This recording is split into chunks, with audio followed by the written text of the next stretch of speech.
Hi friends, welcome to Amaravati capital updates. ఇప్పుడైతే మనం Vijayawada west bypass రోడ్లో భాగంగా కృష్ణానదిలో నిర్మిస్తున్న 3.1 కిలోమీటర్ల బ్రిడ్జికి సంబంధించిన స్టేటస్ అయితే ఈ వీడియోలో చూద్దాం.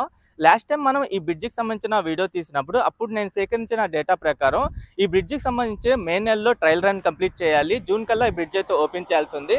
ప్రెసెంట్ జూన్ ఎండింగ్ కల్లా వస్తున్నాము, ఇంకా బ్రిడ్జ్ అయితే ఓపెన్ చేయలేదు. ఎప్పుడు ఓపెన్ చేస్తారని చెప్పి ఇన్ఫర్మేషన్ కూడా లేదు. ప్రెసెంట్ నేను ఇప్పుడు ఈ బ్రిడ్జ్ ప్రెసెంట్ స్టేటస్ ఏంటో చూపిస్తాను, ఇప్పుడు ఎలా ఉందో కూడా ఈ బ్రిడ్జ్ అయితే చూపిస్తాను. అలాగే త్వరలో ఈ అమరావతి వైపు నిర్మిస్తున్న వెస్ట్ బైపాస్ ప్యాకేజ్ 4 అంతా కంప్లీట్ గా నేను వీడియో షూట్ చేసి అప్డేట్ అయితే చేస్తాను.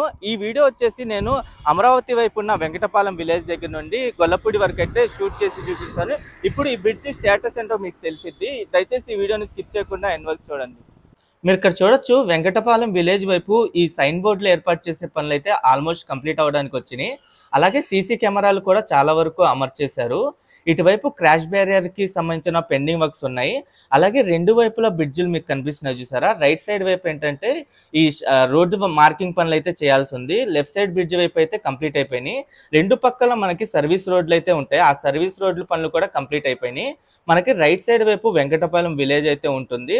అలాగే ఇక్కడ మీరు చూడండి, ఇదంతా అప్రోచ్ ర్యాంప్ అన్నమాట. ఈ అప్రోచ్ ర్యాంప్ రాగానే ఇక్కడ ఈ సీడ్ యాక్సెస్ రోడ్డు వైపు ఒక చిన్న బ్రిడ్జ్ అయితే ఉంటుంది. దాని తర్వాత మళ్ళీ ఇంకో అప్రోచ్ ర్యాంప్ అయితే ఉంటుంది. ఆ అప్రోచ్ ర్యాంప్ క్రాస్ అవ్వగానే మనకి కృష్ణానది అయితే స్టార్ట్ అవుతుంది.